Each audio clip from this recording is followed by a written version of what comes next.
आज तुमचा ब्लॉगर निघाला होता सांगलीला. सांगली कशासाठी निघाले तुम्हाला पुढे व्हिडिओमध्ये कळेल. तर नमस्कार, तर तुमचा मंगळवारचा ब्लॉगर निघाला होता सांगलीला निघाले म्हणलं खतरनाक मध्ये एंट्री केलीच पाहिजे आतमध्ये. मग काय आता आपण आलतो सांगलीमध्ये. गाव आहे त्याचं नाव आहे नागज गावमध्ये आपण एंट्री केली होती. तेवढ्यात म्हणलं तर राजबाईला फोन करा. राजबाई आपल्याला पिकअप करायला येणार होत. मग काय त्याला फोन केला. ती असतो म्हणलं जरा गार प्याव. मग काय तर रसही घ्यावं म्हणलं तर रसही घेतला आणि प्यायला चालू केला. राज काय लवकर येणार नाही म्हणलं, त्या वाट बघण्यापेक्षा जरा पिऊन जरा बसावं म्हणलं. मग काय ती आला तो त्याला मला जरा थंड सांग. मग काय त्याने सांगितले कुल्फी सांगितलं. म्हणलं खतरनाक मध्ये ब्लॉगर तुमचा गेला घरी. तर इथं आपल्याला आज मुक्काम करायचा आहे कारण आपले शूट आहे. मग काय तर शूट आहे मला जरा फिरून घ्यायला पाहिजे. डोंगर प्रदेश आहे म्हणलं तर तुमचा बाईला खूप आवडतं निसर्ग. मग काय आता खतरनाक मध्ये बाहेर गेला डोंगरावर गेला मला तिथे एक शूट घेतलं. तर मस्त म्हणजे एक शूटिंग केली. तोच तर राजबाई मला चल जरा आपण गावात फिरून होता. गावात फिरायला चाललं मला राजबाईला घेऊन गेलोच पहिला. राजबाई म्हणला जरा कपडे घेऊ. मग काय कपडे घ्यायला निघालो. तेवढ्यात ते म्हणला मला काय कपडे घ्यायचे नाही. निम्यात माघारी आला आणि घरी आलो राज आणला होता कॅम्प आणला. मला खतरनाक मध्ये बाहेरनं पेला. आता इथं 150 वर्षाच्या खालचं झाड आहे ती बघण्यासाठी आलो. मग काय जरा देवादर्शन करण्यासाठी आलतो. इथं राज काय म्हणताय आमच्या तिची मुलगी हिचं लग्न आहे साठी आम्ही इकडे आलो फिरायला.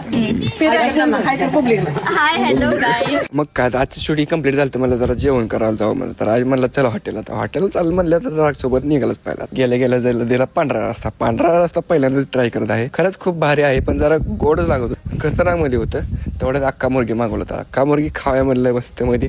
आणि आजचा ब्लॉग इथं संपव म्हणलं. तुम्हाला जर आजचा व्हिडिओ आवडला असेल तर लाईक आणि फॉलो नक्की करा.